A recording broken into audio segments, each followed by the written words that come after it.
temps-là que Dieu te donne. Parce que ce temps-là ne t'appartient pas. On ne regarde pas le temps qu'il fait. On ne regarde pas ce qui se passe réellement dans ce monde.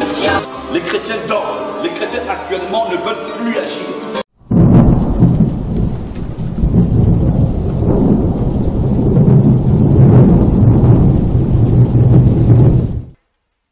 Et la solution biblique ici, c'est pour expliquer maintenant ce qui va se passer. On va expliquer le texte qu'on venait de lire. Voilà pourquoi on a le grand cas, on dit ange du temps. C'est Apocalypse 14, 14. En fait, il dit explique. On dit l'ange qui sort du temple nous présente, il moissonne les grappes de la vigne. Les grappes de la vigne.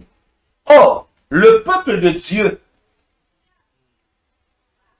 la vigne de Dieu, donc le peuple de Dieu, c'est la vigne de Dieu, et cette vigne de Dieu, c'est Israël, le pays, et les grappes sont le peuple juif. Les versets bibliques sont là, où Dieu appelle son peuple la vigne. C'est pourquoi même la parabole, on dit du vigneron, c'est le peuple. Jésus explique que c'est le peuple d'Israël, c'est Israël. Donc la vigne, c'est un peuple. Non, c'est le pays d'Israël. Et les grappes de la vigne, c'est le peuple juif. Comme je l'ai expliqué tout à l'heure, lorsqu'on fait la moisson de la vigne, il s'agit du peuple d'Israël. Alors, je dis, actuellement, le peuple de Dieu, c'est l'Église. Ça, c'est maintenant. Ça, c'est notre temps. J'explique d'abord pour la réalité, mais comme il y a eu transfert d'identité, puisque Satan agit contre nous aujourd'hui. Donc, actuellement, la ville de Dieu, c'est l'église. Et les grappes de la ville, ce sont les églises locales, c'est-à-dire les chrétiens. Les versets sont là. Donc, alors que je dis même que c'est ce qui fait de l'église Israël spirituelle. Et les versets bibliques sont là.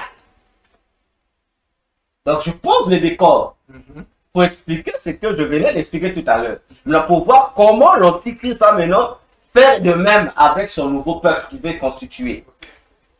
Voyez-vous? Alors, l'Antichrist aussi va faire la même stratégie. Voyez-vous? Et ça, c'est dans notre grand 2. Je dis préparation du culte de l'Antichrist. J'explique maintenant. L'objectif du peuple de l'Antichrist, c'est de préparer le culte de l'Antichrist. Parce que Dieu est roi des rois en Israël, c'est au travers de son culte. Or, celui qui dit culte, dit quoi? Le temple. L'Antichrist vient aussi pour s'auto-proclamer roi d'Israël. Ça veut dire qu'il doit avoir un temple qui va permettre à ce que son culte ait lieu. C'est pourquoi Paul disait dans le livre de Thessaloniciens que l'homme impie va s'asseoir au temple et il va se déclarer être le Dieu qui est au-dessus de tous les dieux. Il va s'asseoir dans le lieu très saint. Voyons-nous? Donc, ce qui nous amène à comprendre un élément ici. On explique maintenant comment il va construire le peuple. On dit le faux prophète. La Bible en parle, il y a un faux prophète. Mais qui est le faux prophète? C'est l'œcuménisme. C'est l'œcuménisme. Apocalypse 13 nous dit que le faux prophète va recevoir le mandat de l'Antichrist. Et le rôle du mandat, ce sera quoi le faux prophète? C'est lui qui va faire la promotion de l'Antichrist. Or, le faux prophète, c'est un faux prophète qui doit convaincre le monde entier. Mais pasteur, nous savons que le monde entier est géré. Chaque compartiment du monde entier, chaque peuple est géré par sa divinité ou leur divinité. Mais toi, tu dis que tu es prophète, donc ça veut dire que tu appartiens à une religion donnée. Bon, comme tu es prophète de l'Antichrist, donc ça veut dire que tu appartiens à la religion de l'Antichrist. Donc la religion de l'Antichrist est déjà différente des religions des autres peuples auprès de qui tu dois aller présenter l'Antichrist pour qu'il soit accepté. Mais si le peuple qui adore, qui est dans une autre religion que celle de l'Antichrist, accepte l'Antichrist, ça veut dire que le pasteur Nestor qui adorait Allah, si on lui présente l'antichrist, un autre Dieu, alors que le Coran dit que tu n'adoreras pas un autre Dieu en dehors d'Allah. Mais si le pasteur Nestor, qui est adepte d'Allah, accepte d'adorer l'antichrist, ça veut dire qu'il doit avoir une alliance. Une alliance qui convainc réellement que l'antichrist est supérieur à Allah, ou l'antichrist est même accessoirement Allah lui-même. Mais la seule entité mondiale qui joue ce rôle, c'est l'œcuménisme, qui réunit toutes les religions en une seule. Parce que la religion de l'antichrist s'appelle le gouvernement mondial unique. Donc tout se fait unique. Un seul gouvernement, une seule politique mondiale, une seule économie mondiale, une seule monnaie unique mondiale, tout est unique et un seul culte. C'est pourquoi dans Apocalypse 13, on dit, le faux prophète va amener le monde à adorer l'antichrist. Je vais arriver, pasteur. On va dire encore une chose brutale là-bas. Attends, avant que tu n'avances. Oui. Oui. Nous savons ce que c'est l'écuménisme. Oui. Mais aussi au sein de l'Église, il y a des plateformes. Oui, allons-y. Est-ce que c'est toujours cet écuménisme du faux prophète qui change de forme, ou bien que les plateformes-là ont bien la raison d'être pour la cause de Christ? D'accord, pasteur. Je vais vous répondre avec la Bible. Je vais vous répondre d'abord avec la Bible. Ah ouais. Jésus a été combattu par les pharisiens, Ok. les sadducéens et les docteurs de la loi, ainsi que les scribes. Pasteur, je vous réponds à la question. Est-ce que les pharisiens, c'est les sadducéens? C'est deux camps différents. Les pharisiens, c'est un autre groupe à part entière, une autre organisation religieuse. Les sadducéens aussi, une autre organisation religieuse. Et les deux même avaient même des tendances contradictoires. Ok? Mais lorsqu'on lit la Bible dit que les deux camps étaient des oiseaux du même nid. On dit que tout ce monde-là, c'était des gens qui étaient des agents du diable. On se pose la question, mais comment? Malgré leurs différences.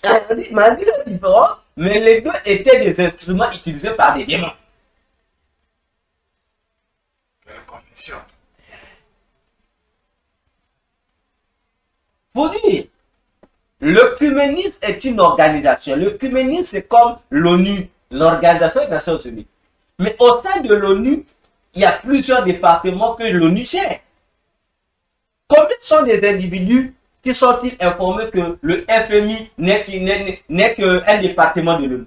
Parce que ça apparaît comme si le FMI était une organisation à part entière, non? Mais on oublie que le FMI est un département géré de l'ONU. Donc c'est un sous-département de l'ONU. Que le FMI est géré par l'ONU. Combien sont-ils que l'OMS est géré par l'ONU? C'est un département dans l'ONU. Voyez? Donc ce sont des pépinières seulement. Et l'œcuménisme aussi a des pépinières. Voyez-vous? L'œcuménisme a aussi des pépinières. Qui prépare. Exactement, puisque l'antichrist doit constituer son peuple, qui doivent aller enfoncer les clous pour lui préparer le terrain. Voyons. L'antichrist, le monde des ténèbres avait déjà pris le soin de mettre en place le mouvement de l'œcuménisme. Mais pourquoi? Mais parce qu'à l'époque où commence le mouvement qu'on appelle aujourd'hui réveil, c'est le mouvement qui donnait des vertiges à Satan. Alors il fallait trouver des voies et moyens pour déstabiliser ce mouvement. C'est là qu'il a été recommandé sataniquement au pape Jean-Paul II de mettre en place d'abord une structure qui sera d'abord appelée les renouveaux charismatiques pour être une arme que l'œcuménisme devait utiliser pour contrecarrer ce mouvement. C'est presque une copie. Exactement. Comme vous allez voir que même jusqu'à aujourd'hui, il y a des pasteurs qui sont invités dans le mouvement du nouveau comment on appelle ça même? Du renouveau charismatique. Ils disent non, le semence semble tout ça. Et même les gens du renouveau charismatique se font passer pour être des non-catholiques. Donc, il s'est tout fait un peu de catholique pour se présenter comme étant une église normale avec la manifestation des dons spirituels. Mais ce que les gens du nouveau charismatique ne disent pas, c'est que la divinité de base qui gère ce renouveau, c'est Marie, la Vierge Marie. C'est elle qui est adorée là-bas. C'est elle qui donne les dons là. C'est connu, les renouveaux savent ça. Mais on ne dit pas. On cache la partie là. On dit non, nous faisons comme vous. On prêche comme les pasteurs. Et c'est l'esprit qui est utilisé. Et le Vatican, plutôt, oui, le Vatican, avec le communisme, encore, a tout fait pour gagner les autres communautés évangéliques qui résistaient. Dans l'émission dernière, on a parlé, ils ont choisi un faux évangéliste, Billy Graham, qui est le pion utilisé, qui a gagné la plupart des églises chrétiennes évangéliques qui ont adhéré au communisme. C'est lui, Billy Graham, qui faisait le travail. Voilà. Ces gens qu'on acclame. C'est lui, Billy Graham, qui allait, bon, pasteur, viens le communisme. C'est lui qui était comme l'agent principal que le pape Jean-Paul II, son meilleur ami, utilisait pour aller gagner les autres. Montrer le bon côté du... Exactement, c'est ce que Billy Graham fait. Oui. Billy Graham n'a jamais critiqué les catholiques. D'ailleurs, même lorsque Billy Graham faisait ses campagnes, à la fin, lorsqu'on a invité les convertis, là, à la fin, il disait, genre, bon, toi qui es catholique, retourne dans le catholicisme, toi qui es protestant, retourne. Donc, il renvoyait les gens qui sont convertis, là, dans leurs églises. Non, il dit, ne quittez pas, restez ce moment-là. C'est ce que Billy Graham faisait. Parce que on est dans l'œcuménisme. Donc, dans l'œcuménisme, on est tous un. Catholique ou quoi, bouddhiste, on est tous la même famille. Voyez-vous. Et c'est lui qui a gagné le monde occidental, américain, et tout ça, et asiatique. Et le continent africain là-bas. C'est lui qui était le moteur, qui voyageait pour venir dire aux gens, pasteur, rentrez dans l'œcuménisme. C'est lui qui a fait le travail. C'est lui qui a fait le travail. Voyez-vous. Et tout ça, c'est vous créer quoi? Mais à leur tour, puisque lorsque je suis, par exemple, si vous voyez l'OMS, le FMI, ils ont créé eux aussi des sous-départements. C'est comme la plupart des plateformes dont vous parlez. Ces plateformes qui se lèvent pour défendre Jésus, c'est vrai. Mais lorsque vous regardez au fond, ce n'est pas Jésus qui est défendu. Mais d'ailleurs, pasteur, regardez toutes les plateformes que vous pouvez connaître. Mais toutes les plateformes sont gérées par le Vatican. Mais comment? Comment on va expliquer ce père? Comment? Attends, c'est quand même étonnant. Vous avez créé votre plateforme en forme, ça disons que c'est une plateforme spéciale pour l'église de réveil. Mais lorsque le pape fait ces choses, les plateformes là vont là-bas. Se soumettent au pape. Quel rapport? Il y a un souci. Mais qui est le véritable chef de ces plateformes? C'est le pape. Voilà. Donc c'est comme ça. Et tout ce monde-là ne savent pas qu'ils sont en train de travailler dans la préparation du chemin de l'Antichrist. Sans s'en rendre compte. Voyez-vous? Et c'est l'œcuménisme qui joue ce rôle-là. En tout cas, j'ai même dit qu'il jouera le rôle de la cause du culte satanique, l'œcuménisme. Parce que toutes ces religions-là sont là, dedans. D'ailleurs, pasteur, faut poser la question à tous les hommes de Dieu qui sont devenus des ambassadeurs de l'ONU. Parce que c'est la partie qu'on nous cache. On dit ce matin, homme de Dieu, ambassadeur de l'ONU. Mais il faut poser la question, pasteur. Mais vous êtes ambassadeur de l'ONU comment? Vous êtes en quelle branche de l'ONU pour être ambassadeur de l'ONU? Donc, vous êtes déjà ambassadeur de Christ. Non, il n'y a pas de souci. Ils peuvent être aussi. L'ONU est une organisation, même si c'est une organisation qui est à la fois mystique, mais c'est aussi physique. N'est-ce pas? Il y a plusieurs branches chez nous. Parce que tu peux être ambassadeur de l'ONU, tu fais partie de la branche de la littérature, ou de la branche de ceci, de la branche, je ne sais pas, de aide à ceci, oui. N'est-ce pas? Mais il faut seulement demander. Il est ambassadeur de l'ONU par rapport à quelle branche, quel est le département de l'ONU qui lui a établi ambassadeur de l'ONU. Là, c'est là que tous les ambassadeurs de l'ONU, les pasteurs ambassadeurs de l'ONU ne disent pas à l'église. Parce que, au sein de l'ONU, en dehors du FMI et de toutes les autres organisations qui se situent, il y a aussi une organisation interreligieuse qui est là. C'est une organisation interreligieuse de l'ONU. Et cette organisation-là est un mini œcuménisme qui regroupe toutes les religions qui sont là.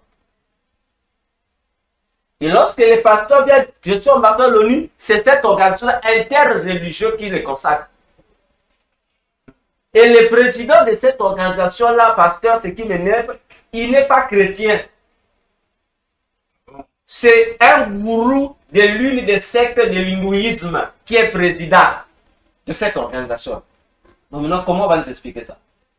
Quelqu'un qui est dans l'hindouisme, et lorsqu'on te consacre ambassadeur de l'ONU, tu es consacré, on dit bien, tu es consacré homme de Dieu, ambassadeur de l'ONU, homme de Dieu, ambassadeur de l'ONU. Donc, tu es le émissaire de cette organisation-là interreligieuse de l'ONU. Entre-temps, toi qui me consacres, toi-même, tu n'es pas... Il ne va plus chrétien. On dit, et le but de l'organisation, c'est quoi? C'est la paix. Mais lorsque les ambassadeurs, les pasteurs, ils parlent, ils présentent l'ONU. Mais l'ambassadeur du FMI dit qu'il vient au nom du FMI. L'ambassadeur de l'OMS vient au nom de l'OMS.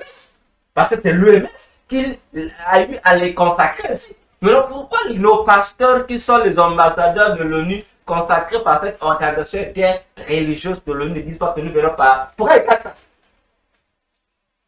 Ils viennent l'ONU. Sans vrai, les gens disent à l'ONU. Mais ils doivent dire non, on va le laisser l'ONU tranquille. Dites, je suis ambassadeur établi par qui? Par telle organisation.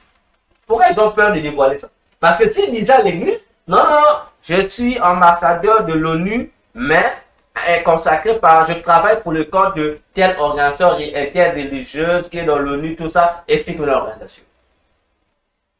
Alors, c'est là où il y aurait un souci. Qu'est-ce qui les amène finalement? Pasteur, si tu es ambassadeur, tu as des avantages. Il y a beaucoup d'avantages. Il y a beaucoup d'avantages. Il y a beaucoup d'avantages. Qui t'amène loin du Christ. Et Jésus a dit, à quoi servira un homme de gagner tous les biens de ce monde et après quoi il perd son âme? C'est un succès, non? Tu deviens influent. Tu peux voyager comme tu veux. Tu as la facilité de rencontrer les autorités politiques de ton pays. C'est comme ton ami là. Oui, oui. Disons qu'il a été appelé pour animer, je ne sais pas là, pour la jeunesse, envoyé par l'ONU, quelque chose comme ça. Voilà. Tu vois un peu. Voilà, en fait, c'est comme ça que le diable nous prend au piège. Il nous présente le lait et le miel, mais il ne te dit pas qu'il s'est empoisonné. Tu manges, tu es content, mais il ne te dit pas que tu es déjà pourri. Et c'est comme ça que les églises sont en train d'être corrompues. Pasteur, est-ce que vous savez que il y a des églises ici qui sont gérées par des pépinières occultes? Chaque fin du mois, ces pasteurs-là sont subventionnés. Attends, lorsque vous écoutez qu'il y a une église qui est subventionnée par les Européens, comme on dit, non, il y a en Europe là-bas, il y a une église qui subventionne notre église ici. Oh non, il y a une organisation européenne ou américaine ou je ne sais pas quoi qui nous soutient. Parce qu'il faut demander l'organisation, c'est quoi? Là, on ne dit pas. On ressort seulement les dents. Mais ces organisations, ce sont des organisations occultes, maçonniques. Pour qui finance les églises sur quelle base? Il y a un souci. Donc, pensez que pasteur, les pépinières maçonniques là vont accepter de financer les églises, de vous donner des dons. Ils sont bêtes. Vous qui les combattez là. Donc, ils vous aident encore à vous structurer pour que vous les attaquer. Ils ne sont pas bêtes. Satan ne doit rien prévenir. Pour certaines organisations, elles se présentent comme des organisations de Dieu, de Jésus-Christ.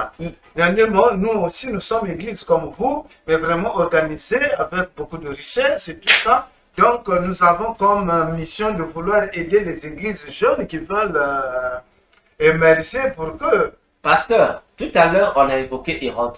Oui. Le temple de Dieu a existé avant Hérode. Hérode, pourquoi a-t-il agi? Il a voulu perfecter le temple, mais il a modifié ça en ajoutant des choses.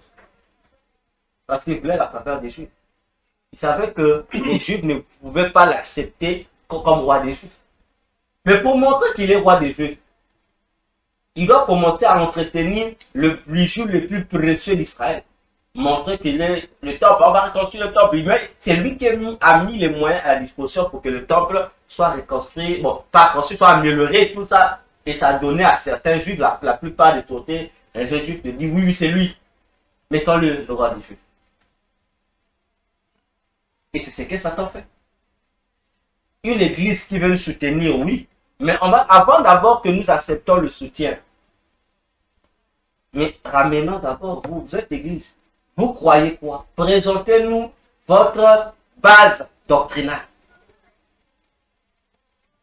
Dans l'étude qu'on est en train de faire, la vision et la mission, selon Dieu d'après l'ange Gabriel, l'ange Gabriel a dit quelque chose. Vous avez connaissé l'histoire.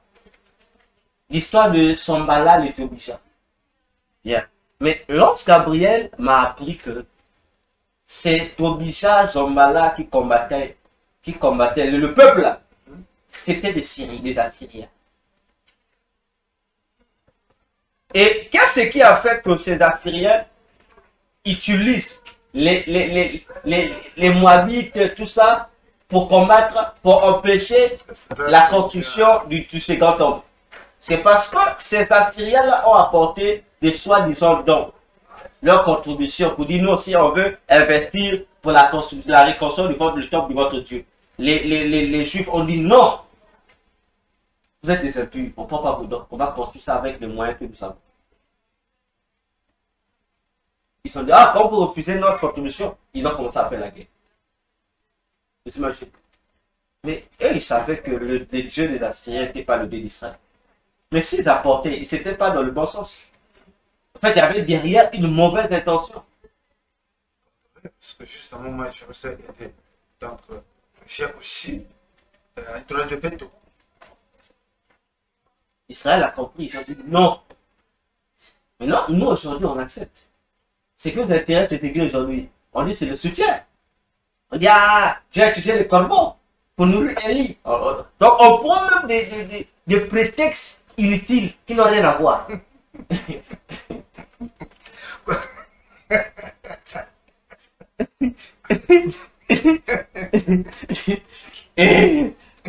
Mais pourquoi prétexte inutile? C'est bien l'image biblique où l'oiseau qui avait été déclaré par Dieu lui-même impur, Dieu l'a utilisé pour aller nourrir son serviteur, qui est pur et saint. Maintenant, Non, aussi dans le physique, dans le... Pasteur, je pose la question. Dieu utilisait qui? Le corbeau, animal impur, pour nourrir Élie. Pasteur, ça ne m'est jamais arrivé de réfléchir un peu. L'animal impur, on avait dit qu'il ne fallait pas faire quoi? Il ne fallait pas consommer. Et il ne fallait pas faire quoi encore en dehors de la consommation? Est-ce qu'il était interdit de toucher cet animal? Toucher, non. Hein? On va lire la Bible. Non, pour avoir les précisions, on va lire la Bible, pasteur. Oui. On va prendre la Bible, on va voir quelles sont les prescriptions. Lévitique 11 à partir du verset 10. Mais vous aurez en abomination pour ceux qui n'ont pas des nageoires, des écailles. Par exemple, Lévitique 11. L'Éternel parla à Moïse et à Aaron et leur dit, parlez aux enfants d'Israël, voici les animaux dont vous mangerez parmi toutes les bêtes qui sont sur la terre. Je saute, je prends les animaux impurs, je prends le verset 12. Vous aurez et l'aigle de mer, le milan. Je prends le verset 15, le corbeau et toutes ses espèces. Ok, je descends. On dit, on interdit de manger. Je descends encore. On va chercher peut-être de la conclusion. Regardez un peu, voilà. Ok. Voyez, lorsqu'il s'agit des oiseaux, je descends, voilà, verset 23. Vous en abomination tous les autres reptiles qui volent ou qui a 4 pieds. Non. Et il vous rendra impur. Ils vous rendront impurs. Quiconque touchera leur corps mort sera impur jusqu'au soir. Et quand portera leur corps mortel, vêtement sera impur jusqu'au soir. Vous regardez comme impur, tu voyez. On ne nous donne pas, on dit, lorsqu'il faut toucher, on parle d'une autre espèce. Lorsqu'il s'agit du corbeau, on interdit les oiseaux interdit seulement de manger. Mais lorsqu'il s'agit des reptiles et autres, on dit non, il ne faut même pas toucher. Même son cadavre. Exactement. Mais le corbeau, on n'a pas dit il ne faut pas toucher le corbeau. On dit il faut pas seulement manger le corbeau. C'est un oiseau, puis il ne faut pas seulement le manger. Bon, on va encore chercher. Peut-être qu'il y a un autre verset qui parle du corbeau. Je ne sais pas. Je ne sais pas. Hein? On va utiliser encore la Bible toujours pour bien voir les prescriptions qui nous éclairent. Voilà. Je prends encore Deutéronome 14, verset 14. Non, même 12. Mais voici ce dont vous ne mangerez pas. On cite encore le même, le corbeau et toutes ses espèces. Voyez? Donc, oui, on précise encore que le corbeau est impur, on ne doit pas seulement le manger. Contrairement aux autres animaux, on dit, faut pas manger, faut pas toucher. Donc, le corbeau, on interdit seulement la consommation. Bien. Peut-être il y a encore d'autres versets à propos. Bon. Allons-y encore, peut-être dans Genèse. Est-ce que Dieu en a parlé encore sur le corbeau? Apparemment, non. Apparemment, non. Lorsqu'on essaie de palper la Bible pour voir, non. À moins que quelqu'un a un verset de la Bible qui nous présentera le contraire. On est impatient d'attendre. On interdit les versets que nous avons lus ici interdisent la consommation du corbeau, mais pas de le toucher. Ok. C'est aussi comme on peut dire, bon, il m'apporte à manger, mais je ne rentre pas dans sa... Non, j'arrive, non? C'est là où je viens, non? Ok. Le corbeau apporte à manger. Il n'est pas défendu de toucher le corbeau. Donc, l'impureté du corbeau ne te touche que lorsque tu manges le corbeau. Tu deviens impur. Mais au moins, ce que le corbeau apporte, si tu prends, tu prends. Ok, Pascal? D'accord. Maintenant, je reviens à un élément important. D'accord. Hein? Le corbeau que nous sait Élie.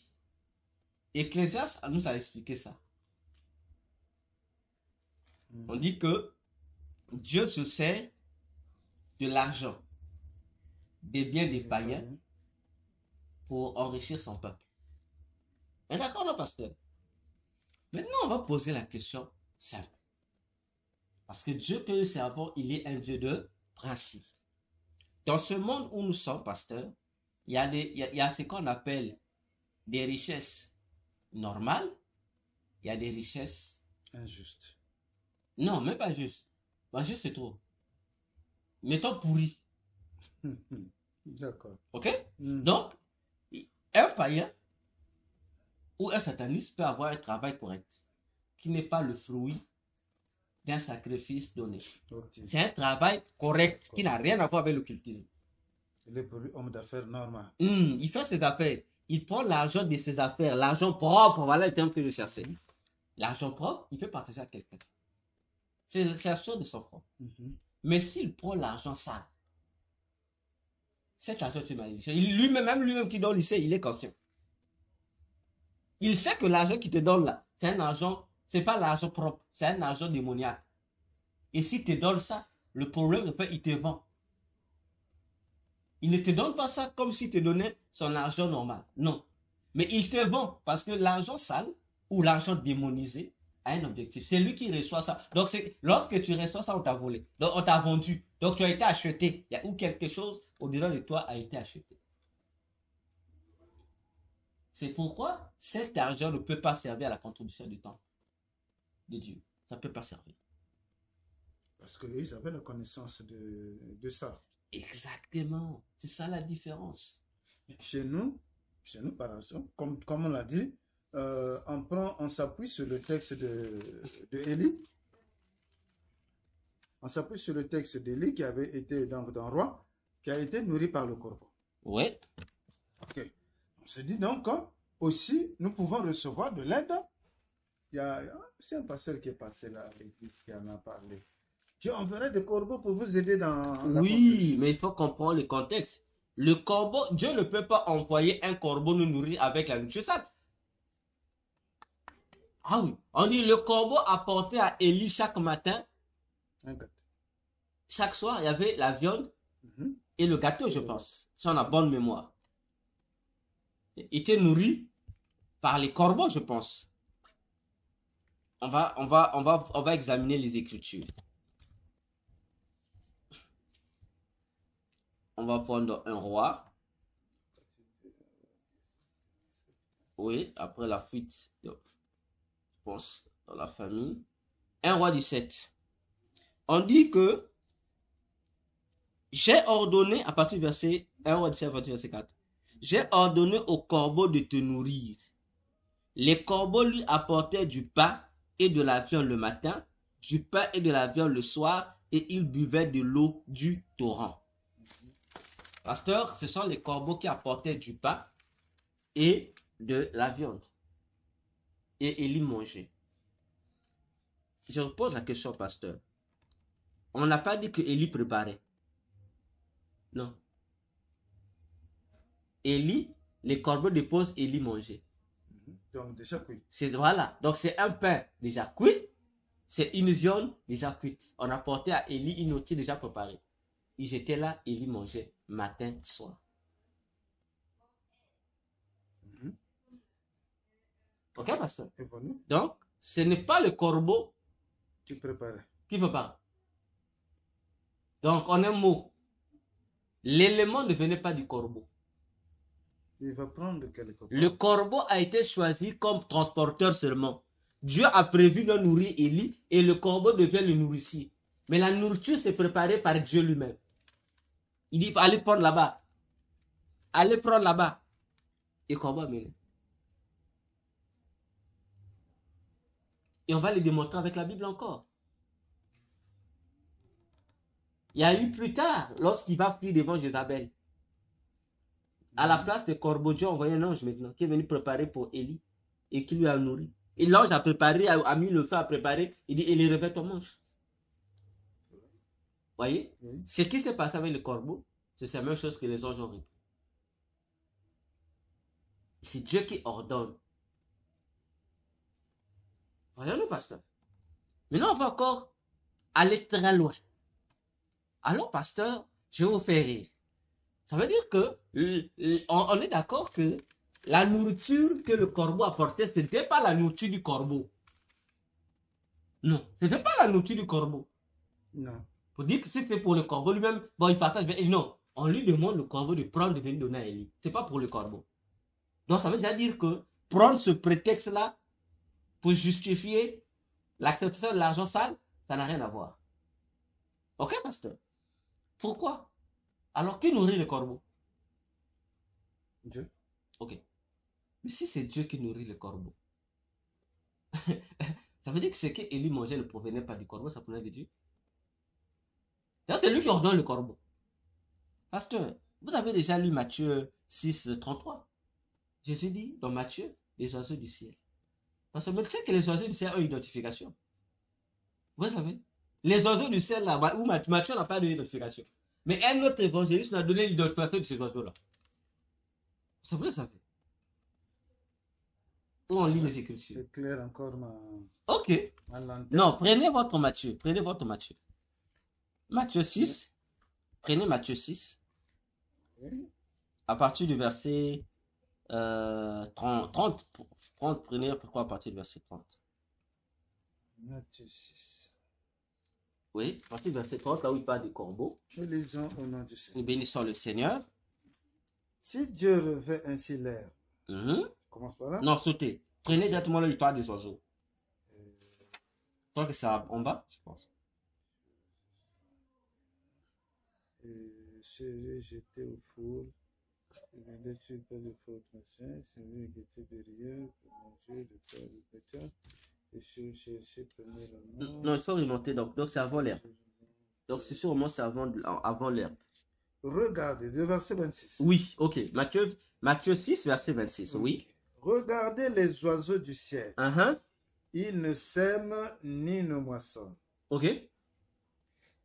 Et ils n'amassent rien dans les greniers. Ok. Et votre Père céleste Uh-huh. les nourrit. Ah. C'est bon. Pasteur, là, c'est bon. C'est bon, arrêtez par là. On lit, les oiseaux du ciel ne moissonnent, ni ne travaillent, ni n'amassent. Mais ils sont nourris par Dieu. Bon, pasteur, prenez cette fois-ci Luc. Prenons Luc. On va voir qui sont ces oiseaux-là. J'aime la Bible, pasteur. Luc 12, versets 23 à 24. On répète la même histoire maintenant. La même chose, Luc rappelle. Et Luc va donner les présences identités de ces oiseaux. Luc 12, 23. 23 à 24.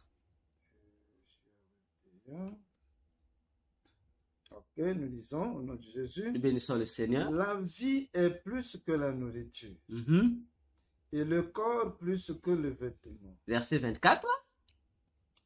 Considérez les corbeaux. Ah!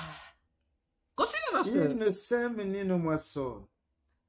Ils n'ont ni cellier ni grenier. Et Dieu les nourrit. Combien ne valez-vous pas plus que les oiseaux? Ah! Maintenant, quel est le pasteur qui prennent ce texte-là pour justifier l'acceptation de la dose qui vient de nous expliquer? Dieu qui nourrit les oiseaux. Les corbeaux, on précise, c'est les mêmes corbeaux là. C'est normal qu'il envoie les mêmes corbeaux. Parce que les corbeaux sont ses travailleurs. Ils sont pour rien impurs, oui. Mais c'est Dieu qui les nourrit. Dieu dit la nourriture, bon ça c'est pour vous. Mais ça c'est pour Élie. Donc c'est Dieu qui est le cuisinier. Qui dit, ça c'est la part des corbeaux. Mangez, rassasiez-vous. Mais ça, allez déposer au serviteur, il est là. Donc, Élie n'était pas nourri par les revenus du corbeau. Mais les revenus qui venaient de son propre Dieu qui lui a mandaté. Parce que le corbeau se nourrit du corps corrompu. Ok, pasteur? Alors, l'argent sale. Pasteur, l'argent sale ne peut pas rentrer dans le temple de Dieu. Il n'y a que l'argent propre qui peut rentrer dans le temple de Dieu. Tout argent sale ne peut pas rentrer dans le temple de Dieu. Ça suit le temple. Ah, pasteur. Prenez encore la Bible, pasteur. Prenez Deutéronome, Exode 23. Exode 23. Je pense. Exode 23. Ou c'est, je pense que c'est Lévitique, si je ne me trompe pas. Mais Exode 23, on va prendre.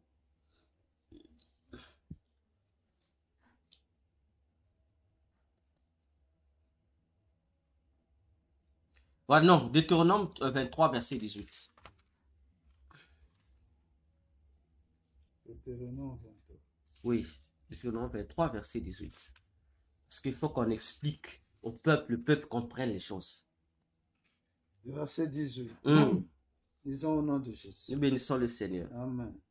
Tu n'apporteras point dans la maison de l'Éternel ton Dieu le salaire d'une prostituée, ni le prix d'un chien pour l'accomplissement d'un vœu quelconque, car l'un et l'autre sont en abomination à l'Éternel ton Dieu. Bon, parce que tout est expliqué.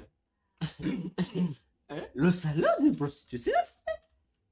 Mais comme c'est le métier là, c'est un métier abominable. Donc, tout ce qui résulte de ce métier-là, on dit, n'amène pas ça dans le temple de Dieu. N'amène pas ça. Mais c'est un salaire. Une prostituée t'amène 2 millions. Ah, Dieu. Le Dieu lui n'accepte pas. Donc, si la prostituée, on dit salaire de la prostituée.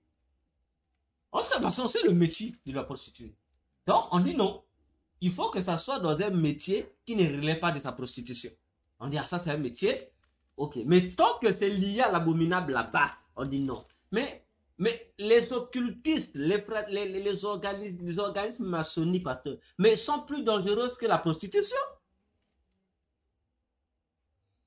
Si le salaire d'une prostituée est refusé, mais combien plus forte raison de la franc-maçonnerie?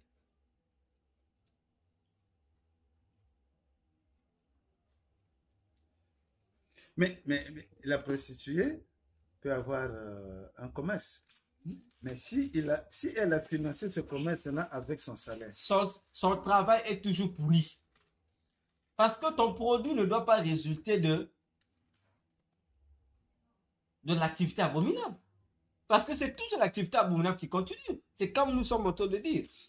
L'argent sale, l'argent mystique, lorsqu'ils prennent cet argent mystique, mais ils construisent des choses avec, ils font des activités avec. Je sors un peu dans le domaine de l'église. Oui. Je rentre dans le monde. Oui. Je ne sais pas, je n'ai jamais vérifié, mais j'entends quand même Oui. que dans certains pays, on pratique le blanchiment d'argent. Oui. Ça veut dire quoi? Ils blanchissent l'argent comment et pourquoi? Le blanchissement d'argent, c'est quoi? Je suis dans une activité mafieuse. Bon, je vais prendre un exemple facile. Je suis par exemple dans le trafic d'organes. On kidnappe les gens, on tue, on prend les organes, on vend. Mais c'est une activité qui ne se fait pas au vu et au su de tout le monde. Mais je suis riche. Qui sait? Non, j'avoue. C'est ce que je dis, non? Okay. C'est une activité que je fais en cachette. Mais comme ça, je suis riche. Tous les jours, je fais que m'enrichir. Ça va interpeller les gens. En tête, les autorités. Mais comment ce monsieur ne travaille pas? Il n'exerce aucune activité, mais il est multimilliardaire. Il a des comptes, dans le compte bancaire, il a beaucoup d'argent. Il fait quoi? C'est là que les enquêtes des autorités vont commencer. Ça va voir quelles sont les activités qui lui produisent tous ces revenus. Maintenant, si on découvre que c'est ton trafic d'organes, on t'arrête. Alors, qu'est-ce que les activistes mafieux sont obligés de faire? Ils doivent utiliser ce écran. Donc, ils vont créer une société normale qui sera une couverture dans laquelle ils vont blanchir l'argent. C'est-à-dire, ça va servir. Donc, lorsque vous achetez tout l'argent, il dit non, j'ai ma société. Donc, ils font passer la provenance de leur argent comme étant les ressources ou les revenus de la société. Alors, ça n'a rien à voir. Voilà, c'est ce qu'on appelle le blanchiment d'argent. Donc, ils créent un truc comme ça. Ah oui, c'est la preuve ici, ils travaillent sur les résultats. Alors que lorsque vous cherchez au fond, non. C'est pourquoi certains enquêteurs experts, ils vont faire l'évaluation des biens que tu as et des bénéfices que génère ta société. Ils disent non, ça ne correspond pas. C'est comme chez nous au Congo. Un douanier qui gagne 75 000, mais il a 10 villas, il a des voitures, comment vous appelez ça, des dernières séries, des voitures. Mais attendez, avec 75 000 francs. Ça ne correspond pas. Exactement. C'est là où on comprend qu'il y a une fraude. On dit donc, vous volez le détournement de fonds, vous volez l'argent de tout l'État. Et c'est comme ça que tous ces affairistes mafieux font. Ils se cachent, ils créent ceci. Mais la société qu'ils créent, et qu'est-ce qu'ils font? Ils ne créent pas la société avec leur propre argent, le plus souvent. Non. Non. Ils cherchent quelqu'un qui a déjà une société. Donc, ils vont négocier, la plupart négocient avec les gens qui travaillent normalement, qui ont des sociétés normales. Donc, comme des partenaires. Exactement, ou des partenaires dans ce sens-là. Où il veut venir faire semblant, il dit bon, je vais investir, voilà. Au fond, son association, c'est toi, tu laisses moi cacher ton argent. C'est comme ça que ça se passe. Donc, ils s'espèrent d'une société qui gagne l'argent honnêtement pour blanchir leur argent sale. Parce que là, ça reste argent sale. Ça reste l'argent sale. Et c'est comme font les satanistes. Un agent du diable qui est dans le cultisme, lorsqu'il veut donner de l'argent à quelqu'un, il sait que cet argent que je donne, ça c'est l'argent propre. Il sait que ça c'est l'argent maudit. Il sait. Ils savent. Il y a quelqu'un, un ami, bon, peut-être pas ami, quelqu'un que j'ai connu qui expliquait qu'il avait un frère qui était dans, je ne sais pas s'il y est encore, non, c'est un ami. Et toutefois, dans sa présence, il y a certaines personnes qui arrivent. Ah bon, tu commences à partir. Ah bon, mais qu'est-ce que je vais te donner? Bon, voilà, 30 000 francs, bon, tu vas faire ce que tu veux. Mais à son tour, il lui donne jamais. Il donne souvent il lui donne des montants 1000 bizarres. francs, Voilà. 5 000. Voilà. Le frère il boude, il dit, mais comment? Celui qui vient de partir n'est même pas ton père. Tu lui as donné autant d'argent. Voilà. Mais moi, tu ne me donnes pas. Celui-là aussi, il prie. Oui. L'ami, il a pris. Moi, il lui dit carrément que cet argent-là, je ne peux pas te le donner. Oui. de peur qu'il vende son frère. Non. Il est interdit. Il est interdit. De donner aux chrétiens. Non. Il leur est interdit de partager les chrétiens ou les gens qui peuvent nuire à leur activité. C'est-à-dire, s'il prend son argent sale, parce que l'argent sale, c'est un argent plutôt qui est composé d'une influence, d'un envoûtement. Donc toi qui prends ça, il a acheté quelque chose chez toi sans que tu te rendes compte. Et tu vas rien faire avec de bon avec cet argent. Même si tu peux faire des affaires, ces affaires-là vont toujours comme ça te créer des problèmes. En fait, l'objectif, c'est l'envoûtement, en fait. Donc, en fait, tu deviens son esclave. Pendant que toi, tu souffres à travailler là-bas et tu as cet argent-là. Lui, en fait, les efforts que tu fournis là, pendant que toi, tu es content, en contrepartie, lui, il récupère tes énergies et ça renforce sa richesse à lui. Maintenant, s'il se retrouve devant un chrétien qui donne cet argent-là, le fait que le chrétien va toucher cet argent, si c'est un vrai chrétien, les énergies de Jésus que le chrétien dégagera en lui vont faire quoi? Vont détruire le maléfice qui est là. Or, détruire le maléfice, ça veut dire que tu as touché le démon qui est là. Et le démon là, si tu le touches, tu le fais mal, ça veut dire que son propriétaire va en payer les conséquences. Parce que le démon là viendra oui, il y aurait choc de tout. Il va dire voilà, on m'a fait ceci. Et tu toi qui payes les conséquences. Donc c'est pour éviter qu'il soit frappé qu'il ne donne pas aux chrétiens. Les miettes qui te donnent là, ça c'est le frère argent. Hein, il dit c'est dans ça, il ne saura pas de problème. Mais si tu donnes l'argent là, les pactoles là, qui sont envoûtés là, ta puissance c'est déstabiliser ça. Et lui il aura un retour et ça risque de coûter cher là-bas. Voyez-vous? Et c'est comme ça que fonctionnent les économistes et la plupart des gens dans la société, surtout dans nos pays. Voyez? Avec tous les milliards que nos autorités ont. Mais comment se fait-il que nos pays sont comme fameuses, sauf toujours de la précarité? Mais pourtant, ils sont des multimilliardaires. Mais l'argent là sert à quoi? Parce que dans ces argents-là, il y a le faux, le faux argent et il y a le vrai. Les gens qui sont là, regardez pasteur en Afrique, chez au Congo par exemple, lors des députations, tu vas voir une députée qui vient jeter l'argent. Mais pasteur, qui connaissez-vous qui a déjà construit avec sa argent? Chaque meeting, même s'il y a 1000 personnes, il va donner 10 000, 10 000.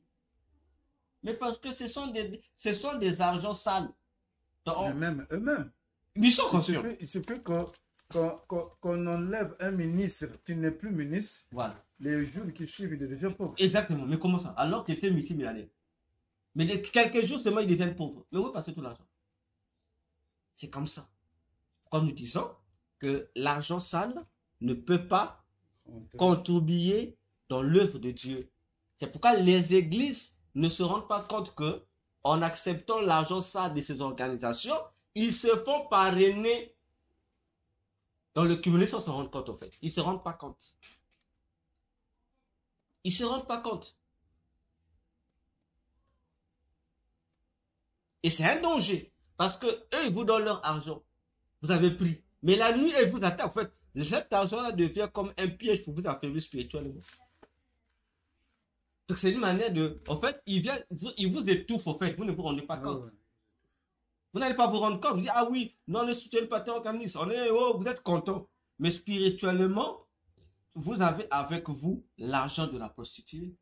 Donc, cet argent que vous avez tenu vous rend abominable. Pasteur, prenons encore Deutéronome 7. Deutéronome 7, verset 25 à 26. Écoutons ce que Dieu prévient, avertit son peuple. Chose que les avertissements auxquels les chrétiens ne prêtent plus attention. Deutéronome 7. Verset 25 à 26. Nous lisons le Seigneur. 25 à 26. Vous brûlerez au feu les images taillées de leurs dieux. Oui. Tu ne convoiteras point et tu ne prendras point pour toi l'argent et l'or qui sont sur elles, Mhm. sur les images, Oui. de peur que ces choses ne deviennent un piège, Ah. car elles sont elles sont en abomination à l'Éternel tant. Verset 26. 26, 27. Vous avez lu c'est quel verset? j'étais au 25. 26. Tu n'introduiras point une chose abominable dans ta maison, Mhm. afin que tu ne sois pas comme cette chose, Ah. dévouée par l'interdit. Tu l'auras en horreur, tu l'auras en abomination, car c'est une chose dévouée par un. 27. Dis quoi? Je suis arrivé à la fin. Ok. J'ai terminé. C'est bon. C'est le verset 26, donc le 27 est dans le 8. Non, oui, non, c'est bon. Non, non, ça Le va. premier. Non, ça va. Ça va. Voyez-vous ce que Dieu dit, hein? C'est un piège. Dis attention. Mais nous, on dit, ah, ça peut. Mais Dieu voit, Dieu dit attention. Les églises, aujourd'hui, s'affaiblissent en puissance à cause de quoi? À cause de ça. De l'autre côté, ceux qui sont adeptes de Satan Ils savent. progressent Mais c'est comme ça, pour non? attirer. Mais l'argent qu'ils viennent donner à l'église, c'est l'argent envoûté, en fait. Ils savent que lorsqu'ils envoûtent l'argent dans l'église, parce qu'eux, ils savent que vous n'allez pas prier pour l'argent là. Ils savent. Déjà, ils savent que vous avez été séduit. Dès que vous voyez l'argent déjà, les dons là, déjà, vous n'aurez même plus l'idée que c'est satanique, tout ça. Vous n'aurez même plus l'idée, oh! Donc, l'esprit de l'examen n'est plus. Mais celui qui me donne l'argent là, il est dans quelle organisation? Il va donner les dons à l'église. Mais c'est, voyez, dans sa titre, on rentre maintenant, Dieu avait dit, il faut faire du bien aux gens. Mais lorsque Dieu dit ça, mais Dieu dit, ce qu'il faut faire du bien avec tout ton cœur. Mais si quelqu'un vient te partager au fond du cœur, il n'est pas d'accord, en fait, comme on dit, il n'a pas partagé, en fait. Il te donne, comme on dit, par des lèvres, mais le cœur, dans le cœur, c'est autre chose. Et c'est ce que font les occultistes. Voyons-nous. Donc, pour dire que tout ce monde-là, ce sont des pépinières de l'œcuménisme. Et le faux prophète qui est l'œcuménisme, actuellement, avant que le vrai n'apparaisse, fait ce travail de recrutement-là. Alors, de même que la vigne de Dieu, c'était le peuple de Dieu, c'est le peuple de Dieu, de même aussi, il y a une vigne satanique. Et la vigne satanique, c'est quoi? C'est le peuple de l'Antichrist. Donc, les versets sont là, Daniel 9, versets 24 à 27. Alors, je les explique. Qui sont les choses, les gens qui composent le peuple de l'Antichrist? En tête de page, vous avez les sataniques. Vous avez les satanistes. Alors, je vais faire la différence, pasteur, entre les sataniques et les satanistes. Ils ne sont pas pareils. C'est vrai. Dans le langage courant, le confond. Hein? L'adjectif français, oui. Mais dans le royaume pandémonium, on sait différencier les groupes de démons.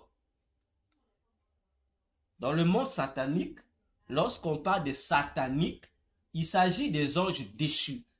Des démons eux-mêmes. Des démons eux-mêmes, à part entière des démons. C'est ça qu'on dit, il faut pour bien les distinguer, on le dit satanique. On sait quand il s'agit d'un démon. Donc, lorsqu'il s'agit des humains qui sont moitié hommes, moitié humains, c'est-à-dire des humains qui ont atteint un degré qui fait d'eux des représentants de Satan, on les appelle des satanistes. Donc, un sataniste, c'est quelqu'un qui a subi, comment on appelle ça, une transformation, une métamorphose. Donc, il est devenu mi-démon, mi-humain. Donc, c'est un humain, mais un humain qui est devenu une sorte d'incarnation du diable, en fait. C'est un peu comme baptisé dans le démon. Exactement. Voilà. Donc, quelqu'un qui s'est baptisé en démon. Et ce sont des gens qui servent le diable consciemment. Donc, il est conscient que c'est un agent du diable tout fait. Ce qu'on appelle dans le monde satanique par des satanistes. Donc, ils sont différents. Satanique, c'est le démon Les lui-même. démons lui-même. Sataniste, Ce sont les représentants de Satan. Ils sont sur terre au milieu des vivants. Exactement. Et vous avez les magiciens, qui sont encore appelés les occultistes, et vous avez les sorciers, que ce soit sorciers conscients ou sorciers inconscients. Ils sont pas pareils. Parce qu'on confond le magicien au sorcier. Non, même si dans le langage courant, parfois, on les mélange, mais c'est des catégories différentes. Dans la sorcellerie, on retrouve les fétichismes, les maraboutages, tout ça, ça fait partie, ce sont des branches de la sorcellerie. Maintenant, dans la magie, c'est là où on retrouve ce qu'on appelle l'occultisme, c'est-à-dire la science du diable étudiée. On étudie maintenant les sciences du diable. C'est là qu'on appelle les magiciens. Et lorsqu'on dit, je ne parle pas des magiciens de cirque, je dis, lorsque le monde dit un magicien, on l'appelle, c'est un savant du diable. Est-ce c'est le même mot? C'est l'adjectif de mage qui sont venus. C'est le mot grec, oui, oui, le mot mage. C'est plutôt quelque chose, je ne sais pas grec, c'est le mot perse. Le mot mage, magus ou magos, ça a plusieurs significations. Ça veut dire un sage, dans le sens normal. Ça veut dire aussi un astrologue. Ça veut aussi dire un astronome. Ça veut aussi dire un magicien. Ça dépend du contexte. Oui. Cela étudier les astres. Oui, ils sont pas pareils. Donc c'est comme lorsqu'on dit un savant. On dit un savant. Un savant peut être un écrivain. Vous pouvez aussi être serviteur du diable. Tout en ayant... Non, ça dépend. C'est comme je dis, lorsque nous disons, celui-ci c'est un savant. Il peut être philosophe, c'est un savant. Il peut être un scientifique, c'est un savant. Il peut être un penseur, c'est un... Donc, ça dépend de la rubrique. Mais ils sont pas forcément pareils. Mais dans le cultisme, dans le domaine de culte, ce qu'on appelle les magiciens, ce sont des gens qui sont dans le cultisme, qui étudient les sciences occultes. Parce que dans la sorcellerie, on n'étudie pas les sciences occultes. Ça s'étudie pas. Donc, on parlerait comme la franc-maçonnerie. C'est la magie. Parce que là-bas, il faut l'étude. Dans des écoles mystères, des fraternités, là-bas, ça s'étudie. Donc, c'est une école. Ils étudient ça à l'école. C'est ce qui fait la différence entre l'occultisme et la sorcellerie. La sorcellerie, il n'y a pas d'études là. On dit, bon, faites ceci, il faut. Faites ceci, il faut. Mais les magiciens étudient. Le magicien n'attaque pas quelqu'un comme ça. Le magicien fait l'étude. Donc, le magicien peut expliquer une pratique et le sorcier fait, mais sans comprendre ce qu'il fait. Et le sorcier est commandé par les magiciens, les démons? Non, c'est des catégories. Chaque catégorie a leur chef. Le démon qui gère la sorcellerie. Donc, les sorciers sont gérés. Ils ont une présidente. La présidente des sorciers, la présidente des sorciers, c'est la déesse qu'on appelle Hécate, c'est-à-dire ou Kali, l'esprit de mort. C'est elle qui coiffe c'est elle la patronne. Maintenant, ils ont un directeur. Le directeur, c'est un démon qu'on appelle Ahriman. Ahriman. Oui, Ahriman. Oh, mon bic est parti. Oh, je vais... C'est le démon qu'on appelle Ahriman. Dans la Perse antique, Ahriman était considéré comme le dieu suprême. Mais c'est le patron, donc c'est le directeur. Dans la Grèce antique. Dans la Perse. Dans la Perse antique. Oui. Donc dans cette religion là-bas, il était considéré comme le dieu suprême. Mais en réalité, c'est le directeur des sorciers.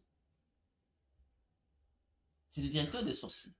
Et ce démon Ahriman, c'est lui, le démon, qui est aussi adoré lors de la fête de la Saint-Valentin. Ahriman. Voilà, qu'on fait passer pour la fête des amoureux. Donc lorsqu'on fête la Saint-Valentin, c'est Ahriman qui est adoré. Son emblème, c'est le rouge noir. C'est son emblème. Donc, lorsque il y a des amoureux là, Ahriman est content. C'est comme sa gloire. Vous le célébrez lui. Mais on fait pas ça pour la fête des amoureux. Voyez-vous? Ahriman. Ahriman. Et Ahriman, c'est aussi un démon qui apparaît de là où c'est l'obscurité, il a la facilité d'apparaître. L'obscurité en tant que... Là où il y a l'obscurité, si vous éteignez la lumière là, le fait qu'il y a l'obscurité là, il a le pouvoir de se d'être là, de régner là-bas. Ahriman. Directeur de sorciers. C'est le directeur de sorciers. ils ont aussi à côté, bon, je sais de faire la hiérarchie, hein. En dehors du directeur qui coiffe, ça c'est les esprits suprêmes qui les dirigent, il y a aussi une déesse qu'on appelle Liliane, ou Lily, qui est aussi une cheftaine là-bas qui gère aussi les sorciers. C'est une déesse. Lily ou Liliane. Hein, vous avez des dessins animés où on parle de bébé Lily. Vous avez même surtout les couches des enfants dans l'écrit Liliane. Ça, c'est la haute hiérarchie. Mais dans leur hiérarchie, ils ont des présidents. Ils ont des présidents. De chaque groupe de sorciers, hein, ils ont des présidents, des chefs, leurs chefs humains. Au-delà, ils ont des chefs sorciers qui les gèrent. Et ils ont aussi un porte-parole, qui est le démon Hindu Sankara, qui est leur porte-parole. Tous les sorciers. Hindu Sankara, c'est un démon. C'est un démon. Humain. Hein? C'est un démon, pas, c'est pas un humain. C'est un démon. Hindu Sankara. C'est un démon. Donc c'est lui le porte-parole de la sorcellerie. C'est le porte-parole de la sorcellerie.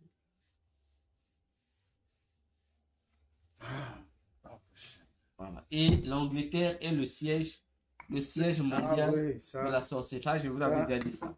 Ça, même quand tu regardes le film des Anglais, là, donc c'est toujours les images lugubres, des visages lugubres. Donc c'est ça les sorciers. Cette catégorie qu'on appelle sorciers.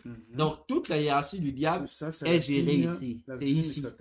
Voilà. Donc c'est cela qui prépare le peuple de l'Antichrist. Donc il y a un partenariat entre les démons et les humains qui travaillent pour que le peuple de l'Antichrist soit, parce que ça sera un peuple composé des humains d'une part et des démons d'autre part. Et tout ça, tout cela se lève pour attaquer l'église. Mais exactement.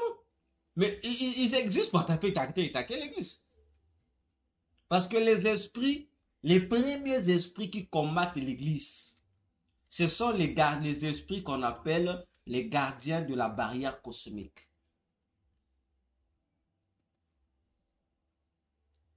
Voyez, les démons qui empêchent que les prières des gens montent à Dieu, là, qui sont entre le globe terrestre et le royaume de Dieu. Lorsque la Bible parle d'une Ésaïe 60, je pense, qui dit qu'il y a Isaïe a vu une nuée qui couvrait la terre. Mais les démons qui gèrent cette nuée-là, ils sont les premiers soldats qui attaquent les églises.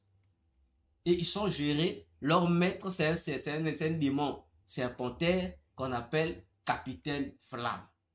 C'est lui qui gouverne ces esprits-là. Capitaine Flamme, ça c'est le nom qu'on a donné par rapport au film. Mais c'est lui, non? C'est le personnage du film-là. C'est lui. C'est lui, donc on lui a dédié ça. Il suffit, mais qu'est-ce qu'on dit dans Capitaine Flamme? Capitaine Flamme, tu n'es pas de notre galaxie. Tu es le galaxie de l'espace. En fait, ce qu'on décrit dans le dessin animé Capitaine Flamme, c'est le démon là qu'on a valorisé. En fait, c'est comme on lui a dédié ces chants là, ces dessins animés là. C'est lui. C'est un sataniste qui a fait ça. Mais ceux qui font les dessins animés là, ils trouvent ça où? Tous les super-héros qu'on fait dans les films de science-fiction, ce sont des démons qui sont valorisés. Ce sont des démons. Ce sont des faits. Les auteurs de ça, de ces individus-là, ils sont possédés, ils savent ce qu'ils font. S'ils ne sont pas informés, ils sont possédés. Donc, ils font des choses qui leur sont inspirées par des démons, pour certains. Ils ne se rendent pas compte. Parce que le démon Superman, par exemple, c'est parmi les démons qui combattent les églises dans les prières. C'est les démons qui viennent nous dire les églises. Mais dans le film, Superman, c'est un super-héros qui vole. Mais c'est un démon qu'on a présenté comme ça. Superman. Oui. C'est le démon qui souffle la lourdeur à l'église. Parmi les démons qui viennent souffler les lourdeurs à l'église, c'est lui. Il est là. Lorsque vous priez là, si vous dérangez, c'est bien, il vient vous alourdir. Il vient souffler avec sa bouche, une fumée là, souvent, tout là. Vous êtes là, tu pries, oh, tu as commencé à prier avec force. Dieu apprend, faut vous dormir. Vous dormez? C'est lui, il fait partie des démons. Il est un champion en ça. Qui vient, il vous souffle à l'église. Il vous souffle le soir, vous dormez. Vous dormez. Donc, il agit. Voilà. Donc, Superman fait partie de ces esprits-là qui combattent les églises. Ils sont là. Donc, ils sont nombreux. Ils combattent les églises. Ils sont nombreux. Et l'objectif, c'est seulement empêcher que les chrétiens soient en bonne communion avec Jésus. C'est ça la guerre. Donc, aider les chrétiens à se déconnecter du ciel, tout comme eux. Et c'est comme ça qu'il fonctionne. Alors, si la vigne, ce sont ces individus-là, il y a des grappes. Et les grappes, ce sont quoi donc? Les religions sataniques. Parce que ces individus-là, les sataniques, les satanistes, les magiciens, les sorciers, utilisent des branches qui sont des religions, des sectes, des églises du diable pour agir. Ils agissent pour mieux déstabiliser l'église. Vous avez des églises démoniaques ou des fausses églises. Vous avez des ordres mystiques. Vous avez des fraternités occultes, des mouvements syncrétiques et des écoles de spiritualité. Vous en avez. Donc tout ça, ce sont des pépinières, des centres, j'appellerais ça des casernes pour attaquer les gens. Pour attaquer l'église, attaquer les chrétiens. Le spiritisme. Et voilà. Donc c'est ça l'objectif au fait. Parce que si vous avez une église ou une fraternité mystique ou une école, en le mot, une religion ou une secte dans votre environnement, comprenez que c'est une antenne du diable. Et cette antenne-là véhicule des rayons sataniques qui envoûtent la zone. Si vous avez dans votre environnement une ou 1000 fausses églises de Satan, sectes ou fausses religions, sachez que vous avez des antennes du diable. Et ces choses-là, ça dégage des énergies négatives qui envoûtent la zone. Voyez-vous? Donc, si vous avez dans un quartier, c'est pourquoi vous allez voir que le catholicisme s'est efforcé d'avoir une église dans chaque quartier. C'est pourquoi? Mais c'est pour mieux contrôler les gens. Parce que la nuit, ils émettent des rayons pour envoûter les gens, pour posséder les gens. Associé avec les musulmans. Mais chaque temple d'une fausse religion, il fait le même travail. C'est pourquoi, si vous avez un endroit, un quartier, une zone où il n'y a pas une vraie église, c'est fini. Les gens de cette zone-là sont pourris. Ce sont des sacrifiés. Parce que chaque fois que ces gens-là vont commencer à faire le culte, ils en voûtent. Parce qu'il y a le mystère du culte, pasteur. Lorsque les enfants de Dieu se réunissent pour prier, leur endroit-là devient comme une tour qui distribue, excusez-moi, une tour qui répand la gloire de Dieu dans la zone. Ça délivre des gens. Même des gens qui ne sont pas de votre église qui sont là-bas. Donc vous dégagez une puissance divine qui touche, qui guérit, qui détruit les œuvres des ténèbres. Sans parfois même que vous-même vous rendez compte. De l'autre côté, eux aussi, lorsque les agents de diable se réunissent, eux aussi dégagent l'énergie satanique pour envoûter les gens. Donc c'est cette guerre des énergies. Maintenant, si dans la zone, vous, l'église, vous n'êtes pas forte, vous allez vous éteindre. Voilà la guerre, le danger qui existe lorsque vous... Voilà pourquoi vous voyez que nos États facilitent l'implantation de ces fausses églises plutôt que des vraies églises. Si tu es vrai, ils vont continuer pour te donner les documents d'église, ils vont te faire chier. Mais si tu es faux, tu vas. Mais d'ailleurs, pasteur, regardez, vous allez pas vous étonner. Vous savez que pour implanter un ordre mystique,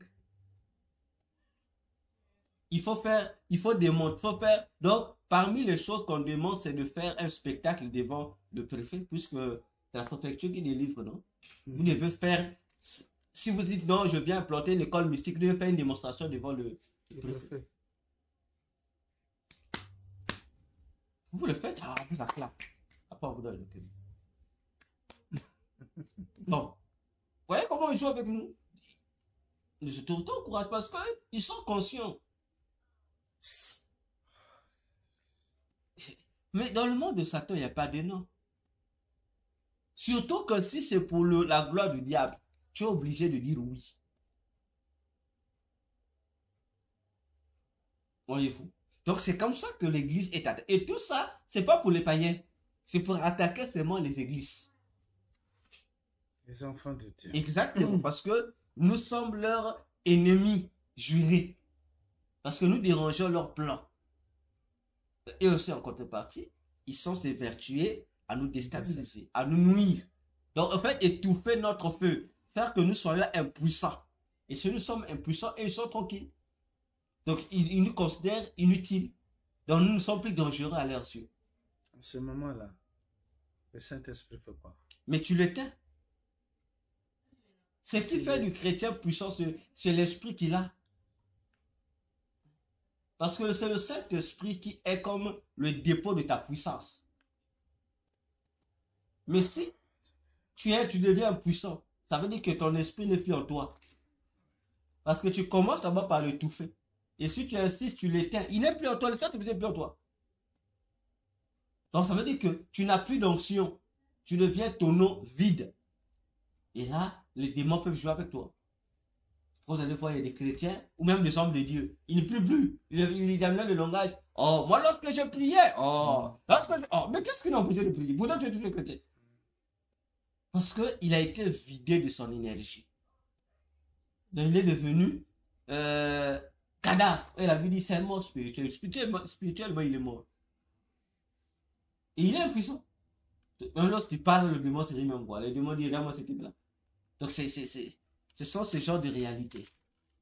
Donc, pour faire comprendre ici la solution biblique que les chrétiens doivent comprendre ici. Parce que, comme je sais se répéter, le pape Léon XIV est en train de travailler. Il est en train de travailler. Il fait son travail. Il est le lion numéro 14. Et là, nous sommes d'abord en train d'expliquer d'abord pourquoi il a porté le nom. Et je crois, dans la partie 5, nous allons maintenant expliquer les noms là. Pourquoi il est roi et pourquoi 14. Là, c'est 4. Là, c'est 4, on explique d'où ils ont puisé cette inspiration-là. Mais on va expliquer pourquoi il est le roi et pourquoi il est le roi numéro 14. Pourquoi lui, il est le 14. Et dans la partie 5, là, on va encore rentrer dans la profondeur des choses. Alors, pasteur, je suis à vous. J'ai fini avec cette partie. Si vous avez d'autres questions, je suis à vous.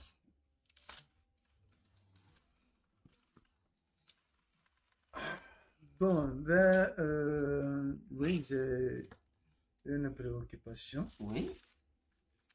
Je sais pas, apparemment, comme je ne côtoie pas tout le monde, par rapport à ce que j'écoute et ce que je suis, c'est comme si tu expliques les choses plus clairement que les autres serviteurs de Dieu aussi qui en parlent. Et c'est comme si tu es très à l'aise de parler de ces choses que les autres serviteurs qui en parlent. Quel est le secret? C'est une faculté. C'est une faculté. Bon, aujourd'hui, je peux dire qui m'a été donnée par Dieu. Je peux dire ça aujourd'hui. Mais c'est une faculté que j'ai développée, je dirais c'est ainsi, depuis l'école. Depuis le primaire. Parce que, bon, depuis le même qu'aujourd'hui, depuis le primaire, depuis mon parcours scolaire professionnel, j'ai la malchance qu'on ne m'aide pas en classe. On n'aide pas, c'est-à-dire. Lorsque je suis en difficulté, je commence au primaire. Bon, comme on disait à l'école, je suis en train de boire quelque part. Lorsque tu demandes à un ami, montre-moi, il te refuse. Il te montre pas. Alors, ça m'a permis de développer une capacité pour me faire comprendre moi-même. C'est-à-dire, je dis, bon, il faut que je lise mes leçons, il faut que je comprenne correctement la leçon.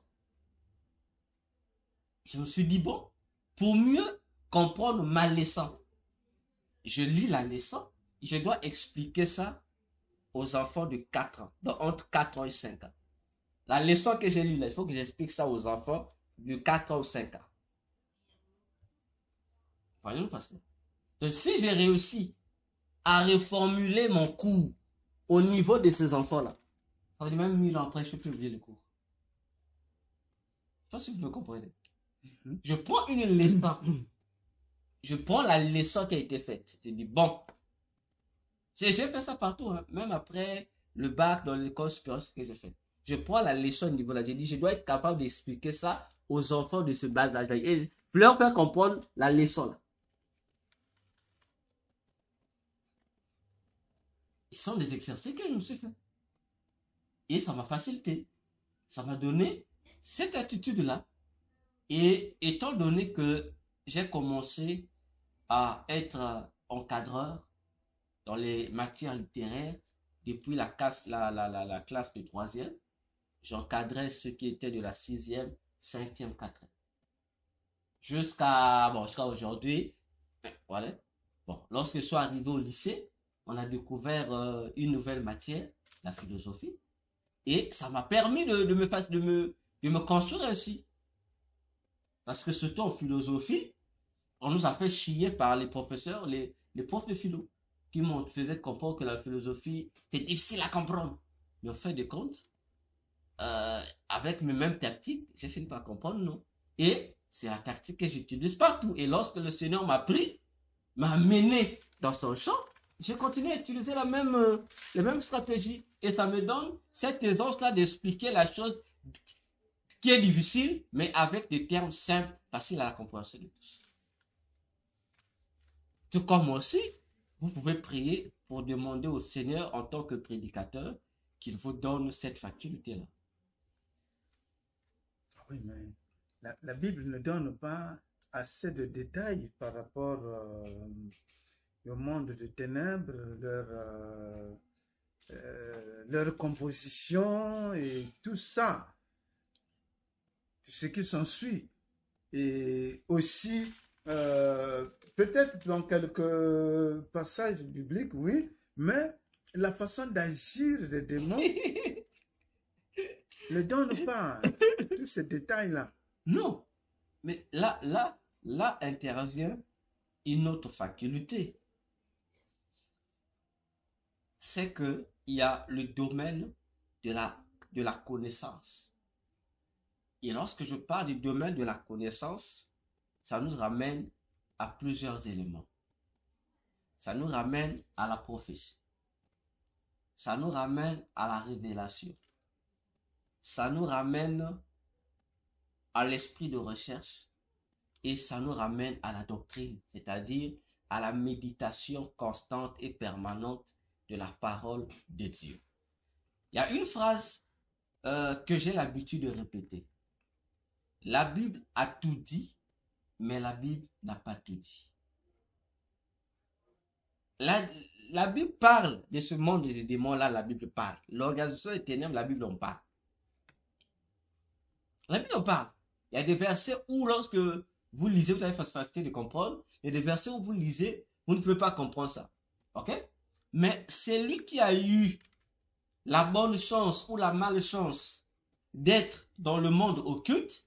Lorsqu'il se retrouve devant certains versets, il se retrouve. Il dit, mais la description que je vois ici, mais on est en train de décrire tel monde satanique. Non, telle pratique, il s'agit de telle pratique. Voyez-vous? Donc, il se retrouve. Mais celui qui n'a pas été là-bas aura des difficultés à y être. Comme j'ai toujours dit, quelqu'un qui n'a jamais été à Pointe-Noire, il entend parler seulement de Pointe-Noire. Mais le jour où on l'amène à Pointe-Noire, si on ne lui dit pas que tu es à Pointe-Noire, il ne saura pas.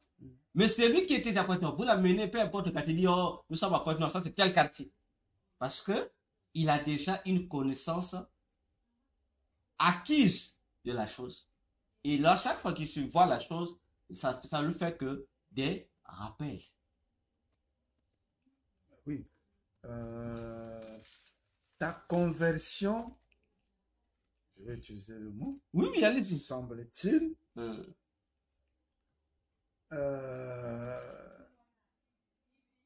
Est presque comme total par rapport à d'autres. C'est-à-dire, que oui, quand il parle de certaines choses du monde de ténèbres, c'est comme s'il cache certaines choses. Ils ne disent pas, ils ne dévoilent pas réellement ce que c'est. Alors que pour certains, soi-disant, ils ont été là-bas, ils se sont convertis. Mais quand tu es converti, tu n'as plus rien à cacher de ta mauvaise femme que tu as eue. Il dit, ah, tu vas aller te poser. Non, il va pas là. Mais il parle de ce monde de ténèbres, de Satan, de diable et de tout ça, mais d'une manière un peu cachée. Exactement. On ne vous dit pas tout. C'est comme si ils se disent, ah, peut-être un jour je repartirai là-bas. C'est possible, oui, mais pasteur, vous savez que dénoncer les œuvres de ténèbres telles que j'ai l'habitude de le faire, hein, ça coûte cher. Vous savez? En retour, lorsque tu finis de parler, pendant même que tu parles, il y a des démons qui sont déjà envoyés pour t'envoûter. Qui sont là, tu ne sais pas, donc il y a déjà une sorte d'armée qui s'arrange là. Peu importe les pays, ils peuvent être aux États-Unis là-bas. Ils se sont concentrés à t'envoûter, à t'attaquer. Lorsque tu finis, ils vont pas te lâcher. Ils vont te créer des situations.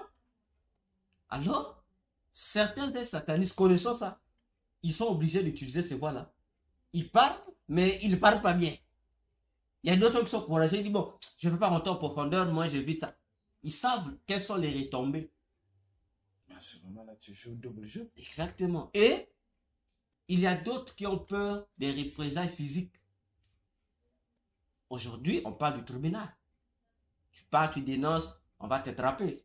Demain, on te porte plainte là-bas parce que la plupart de nos autorités sont des agents de là-bas. Si on trouve que spirituellement, on n'arrive pas à t'avoir, on va maintenant utiliser des voies physiques. On vient t'arrêter. Tu es en train de ceci et on va te tabasser. Et il y a des ex-sataniques qui ne veulent pas de ça, qui ne veulent pas qu'ils soient arrêtés, qui veulent tabasser. Ceux qui disent non, non, j'ai ma femme et mes enfants, je vais avoir des problèmes avec des gens. Nous, comme nous, on accepte d'avoir des problèmes avec des gens, quand on lit les choses clairement telles que doivent être dites. Voyez-vous. Je connais, par exemple, je réfléchissais à ça, il y a un homme de Dieu, bon, pendant qu'on était païen, on entendait parler de lui, et il fait partie des premiers ex-satanistes qui ont commencé à faire des témoignages à l'époque de Mobutu. Il s'appelle Claude Mwamba. Claude Mwamba. C'est lorsqu'il témoignait souvent, il avait l'habitude de dire pandémonium na pandémonium. Mais ce papa-là, depuis qu'il a commencé à témoigner, depuis l'époque de Mobutu, du vent de Mobutu, jusqu'à aujourd'hui, lorsqu'il te dit que les mêmes choses. Il répète que les mêmes choses qu'il dit. J'ai été ceci, j'ai fait ceci, j'ai fait cela. Et dans ce qu'il a fait, il décrit pas ce qu'il a fait, comme tel. Donc c'est comme on dit, c'est là, comme le pasteur de ceux qui s'est converti, la partie il va répéter l'histoire de sa conversion. C'est comme ça qu'il fait. Mais attendez, mais c'est grave. Pourtant, il était professeur de la magie dans l'occultisme. J'ai dit professeur de la magie dans l'occultisme. C'est lui qui a donné à Satan l'idée de donner la sorcellerie aux petits enfants. C'est lui. Comment ça? Donc il dépasse la méchanceté de Satan lui-même. Non! Le monde des ténèbres, ils réfléchissent. Ils ont besoin des cerveaux penseurs pour leur donner des stratégies. Comment il faut faire? Un jour, dans une réunion, Satan cherchait comment je peux faire. Parce qu'il faut que le monde du diable évolue. C'est lui qui donne l'idée. Il dit non, il soulève ça. Il dit grand maître, j'ai l'idée. Il dit non, donnons la sorcellerie sur mon petit enfant. Ah, Satan dit ah, ça c'est une bonne idée. Et Mwamba. Claude Mwamba, bon, professeur de la magie dans le monde mystique. Mais lorsqu'il témoigne, il répète les mêmes choses. Et les choses qu'il répète là, ce ne sont pas des choses, comme on dit, profondes. Voilà. Donc, des choses élémentaires. Mais pourquoi cache-t-il les vraies choses? C'est ce que je me pose. J'ai été païen. Je me suis converti. Je me dis, tiens, bon, lui qui a pris beaucoup d'années, lui qui était, bon, moi et moi qui n'a pris peut-être que peu de temps. Voyez-vous? Mais pourquoi? Il dit, ah non, non, moi j'aime pas le problème. Ah, moi vraiment, ah, je me préserve. Ah, bon. Parce que je dis aux gens, vous blaguez, professeur de la magie du monde des ténèbres. Et tu occupes une haute fonction. Hein? 006. Tellement de ténèbres. Oui, ils sont des codes, non? C'est comme physiquement. Chaque personne a un numéro matrice dans une société, non? Dans le monde ténèbre aussi, les gourous, les maîtres ont des codes. Donc, tu as été professeur à l'université de la magie. Ça veut dire que tu as beaucoup à apprendre aux enfants de Dieu. Ça veut dire que tu as beaucoup à apprendre aux enfants de Dieu. Mais, en fin de compte, c'est le même. Hein? Il répète, c'est moi, c'est qu'on connaît déjà. Les mêmes choses qui ne sont pas si profondes. On dit, il y a un souci. Vraiment un souci. Bon.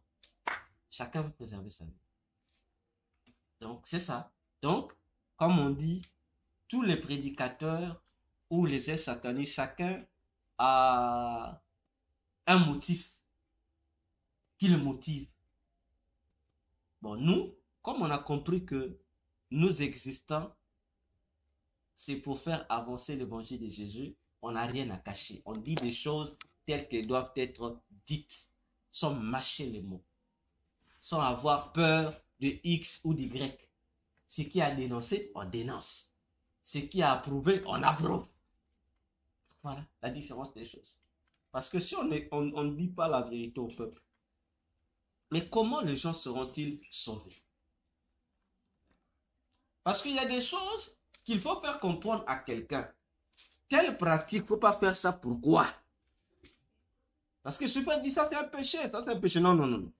Expliquons réellement par rapport à quoi c'est un péché. Et quelles sont les conséquences diaboliques cachées derrière telle pratique. Parce que si vous me dites, moi c'est un péché, c'est un péché. En fait, vous n'aidez pas les gens. Il faut expliquer aux gens, que les gens comprennent. Voyons-nous. Et si vous ne donnez pas les explications claires, ça sert à rien d'être prédicateur. Non, d'être enseignant de l'évangile. Soyez des prédicateurs. Et restez, on vous donne, soyez pour vous des prédicateurs. Parce que le prédicateur, il vient seulement crier, Jésus Seigneur, répondez-vous. Wow, restez là. Mais laissez l'enseignement aux enseignants. C'est pourquoi l'apôtre Jacques a dit que dans une église qui n'est pas beaucoup d'enseignants. Un enseignant, ça veut dire que tu es un professeur. Tu dois éclaircir les choses comme fait un maître d'école. Parce que tu es là pour donner de l'éducation. Tu es là pour fournir la connaissance aux gens. Pour que les gens soient bien édifiés, bien ancrés dans la saine doctrine. Il faut comprendre la chose. Donc tu veux parler, tu sais que c'est comme ça. Mais je sais que si j'utilise les termes mystiques, les gens ne vont pas comprendre ce que je dis. Alors qu'est-ce qu'il faut faire? J'utilise les termes mystiques, je prends le terme mystique, j'explique ça dans un langage courant. Où tout le monde comprend, ah, ça veut dire ceci. Ça veut dire ceci. Et ça permet aux gens qui te suivent de mieux comprendre la chose. Parce que tu dis pandémonium, tu n'expliques pas pandémonium c'est quoi? C'est un nom, mais explique, ça, c'est pourquoi ça s'appelle pandémonium. Ça veut dire quoi? Tu aides les gens qui comprennent comment les choses se passent. Alors, vous avez encore évoqué un élément pour dire savoir ce qui se passe là-bas. Mais là-bas, tout comme cette journée, il y a eu une vie. Il y a eu des activités qui ont eu lieu la journée. De même aussi dans le monde de Satan et le monde de Dieu, il y a eu des activités qui ont eu lieu. Il y a eu des activités qui ont eu lieu. On a deux possibilités. Si on veut s'informer de ce qui se passe là-bas, on a deux possibilités. Soit tu es agent du diable, tu sauras ce qui se passe là-bas. Mais soit, c'est le Seigneur qui vient t'expliquer ce qui se passe. Et ces choses, parfois, ça m'arrive comme ça. Parfois, je suis au salon, parfois, je suis en train de suivre mon film. Je suis même pas dans, comme on peut dire, dans une disposition spirituelle. Non, je suis mon film. Je suis en train de me détendre, je suis en train de suivre un film. Et du coup, parfois il y a un ange qui apparaît. Parfois tu entends la voix de l'esprit qui dit voilà, il y a un passage que tu avais lu à longtemps. Le passage repère son pas sur la tête, dans ta tête, et on t'explique. Voilà, voilà. Ou parfois on te dit, ah, voilà ce qui se passe là. Ou demain, voilà ce qui va se passer dans l'autre monde là-bas. Voilà où ce qui se passe aussi. Donc on t'explique. Et tu es informé. Tu es informé. Tu dis, ah, où c'est quoi se passer? Parfois, si on veut, on te montre les images. Tu peux être avec les gens, mais il n'y a que toi qui comprends, qui vois ce qui se passe. Et je me suis efforcé à faire comprendre ma femme ce signe-là. Et elle sait. Elle sait que lorsqu'on est ensemble avec la foule, elle sait déjà que si elle voit seulement que mon attitude a changé, que je suis dans quelle posture, elle sait, ah, mon mari déjà là, il y a quelque chose qui se passe. Et c'est force à ce que les gens me dérangent pas. Parce qu'avant, elle ne comprenait pas. On peut être en cause avec elle comme ça. En cause, en train de causer. Je la regarde en cause. Mais à un moment donné, je reste silencieux. En fait, tu parles plus. Tu parles plus. En fait, je ne parle plus avec, je reste pas, mais je ne parle plus avec elle.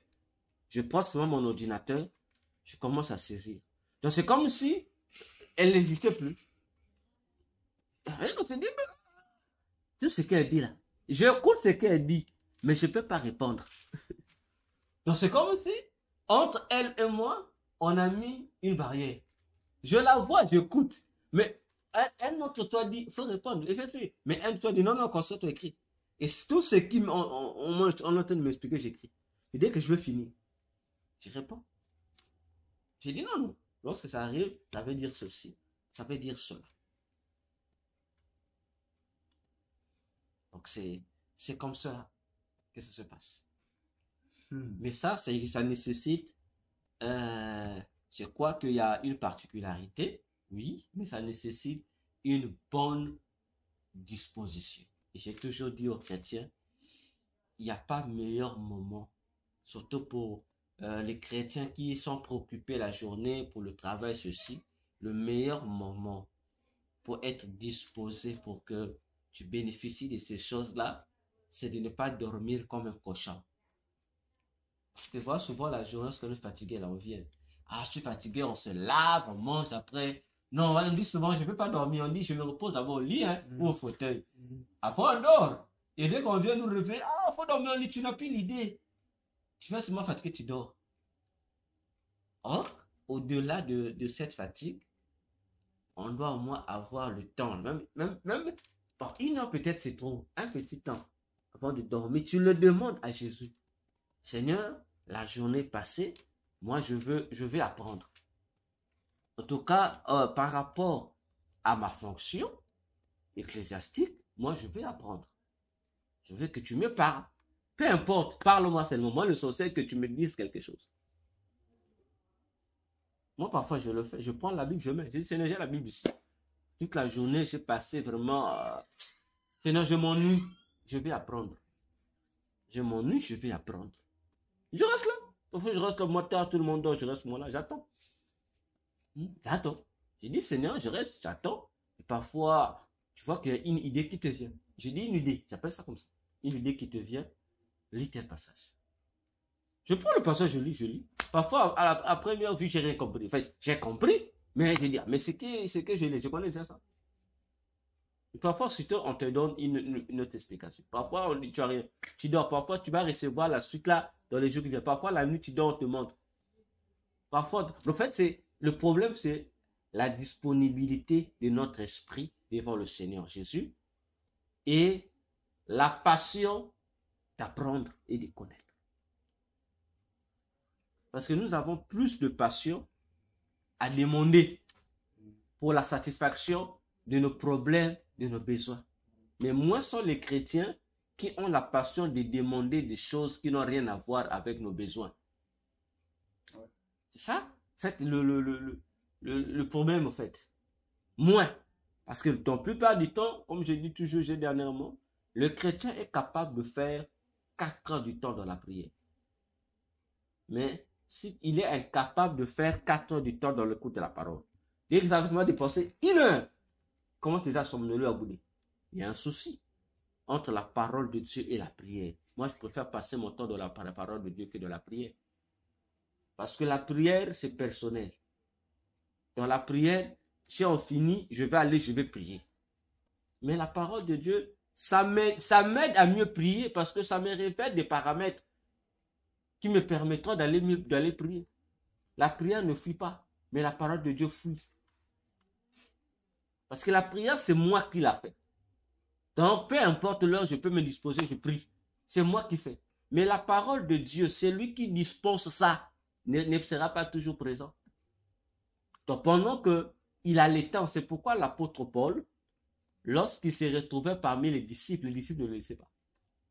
En tout cas, il devait vider tout son cœur pour que les disciples le laissent partir. Donc, il doit tout dire. Les disciples, Paul, là, ils ont besoin de tout. Parce qu'ils savent que dès que Paul va disparaître ici, on va encore le revoir peut-être l'année prochaine encore. Voyez? Et c'est ça le problème avec l'église. Parce que on a moins de temps dans la parole de Dieu. Moins de temps. Notre cercle journalier est envahi par quoi? Au-delà de nos préoccupations. Notre cercle est envahi par quoi? Ma journée, que je sorte, que je vais donner un cours ou pas, je suis toujours armé avec mon espace. Donc, j'ai créé un espace spirituel portatif. Partout où je vais, j'ai refusé de passer une journée sans être dans mon bain. Ça, j'avais refusé ça. Peu importe ma préoccupation. Je marche toujours, là c'est un endroit peu important, je dois toujours jeter un coup d'œil dans ma Bible. Si je suis dans un endroit, je ne peux pas sortir ma Bible. J'ai ma Bible dans le téléphone. Je sors, je lis un verset. Ou je sors, je prie. Ou je dois chanter. Ou je dois suivre une prédication donnée de quelqu'un. Donc je me force à rester au-delà de tout ce que je peux faire dans mon attitude que j'ai créée. De rester toujours dans la présence de Dieu. Donc, de cette sorte que, et moi, et cette atmosphère que je me suis créée, nous sommes devenus comme un. Donc, du coup, j'ai la facilité d'empêcher mon esprit d'être indisponible. Donc, le fait que cette atmosphère c'est devenu ma vie, mon habitude. Donc, nous sommes devenus comme liés. Et mon esprit est disposé. C'est pourquoi je refuse souvent, le soir, si dans quelques heures, avant d'aller dormir, que quelqu'un me crée des embrouilles. Ça, je refuse ça. C'est juste ma femme. Si chaque soir, tu commences à me créer des histoires avant de dormir, toi, je ne te gère pas. J'ai dit, je fais comme si tu étais la télé. Je ne te gère pas. Parce que je comprends que, là, je dis toujours, le démon qui veut t'envoûter là. Dis-le au démon que je suis le plus puissant, je suis le maître de son maître. Parce que le diable, comme on dit, c'est un malin. La journée peut être bien. Mais seulement lorsque tu vas aller dormir, tu sais qu'il me reste 1 heure ou 2 heures de dormir, quelque chose doit se créer, parfois à la maison, parfois chez le voisin, pour seulement de te sortir de cet état disposé. Parce qu'ils savent que si tu dors dans cet état-là, ton esprit sera indisponible. Dieu ne te parlera pas. Et moi, j'évite ça. Donc, tout ce qui ferait que je ne sois pas dans mon état-là, je refuse ça. J'évite ça. Donc, je crée des vaccins contre ça. C'est ça. Je ne te gère pas. Je peux me fâcher, mais je dis, je sais à quel niveau je veux me fâcher. Donc, je me fâcherai sans pour autant détruire mon atmosphère. Voilà comment je fonctionne le plus souvent. D'accord. C'est difficile, mais c'est aussi facile à faire. C'est difficile. Oui. Et quand tu as pu, alors ça devient facile. C'est bien facile. Ouais. Et c'est difficile. Oui. Surtout avec certaines occupations. Oui. C'est pas facile. Ok. Nous sommes arrivés à la fin de cette étude. Pas totalement, hein, ce qui avait été prévu pour le moment. Je prie que votre soif s'augmente Et je prie que votre langue aussi se délie pour que vous puissiez vous aussi dire ce qu'il y a au fond de vous. Des choses peut-être que vous ne comprenez pas, des choses qui vous mettent en confusion par rapport à la parole de Dieu, des choses que vous avez écoutées et qui amènent des questions. Soyez libre de poser vos questions, soyez libre, osez de dire ce que tu penses même, est-ce que si je dis ceci, je vais paraître comme un petit enfant? Non. Quand on veut apprendre, on n'est pas grand, Oui. on est petit. Et si tu acceptes d'être petit, alors tu recevras des grandes choses. Oui. C'est ce que disent les Écritures, il faut que tu te fasses petit enfant. Oui. Alors voilà, je répète, donc nous sommes arrivés à la fin de ce moment. Que le Seigneur Dieu Tout-Puissant nous aide. Que le Seigneur Dieu nous aide. Vraiment, le temps n'est plus facile pour les enfants de Dieu. Il y a tellement de pression que l'ennemi a mis partout. Te fait comprendre que si tu dors, alors demain tu ne seras pas prêt pour ton travail. Oui. Et voilà ce que tu dois faire. Voilà, c'est pour t'éviter que tu aies le temps de prier, que tu aies le temps de lire la Bible, que tu aies le temps de méditer. Tout ça, ce sont des pressions que l'ennemi a mis autour de nous afin de nous éloigner petit à petit de la présence. Pasteur, sans vous couper. Si, merci pour l'ajout qui est capital et qui est aussi vrai.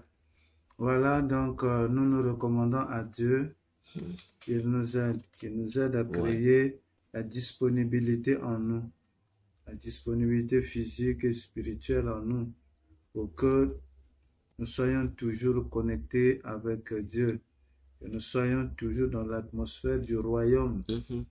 Cela est important pour nous parce que nous appartenons à ce royaume de Dieu.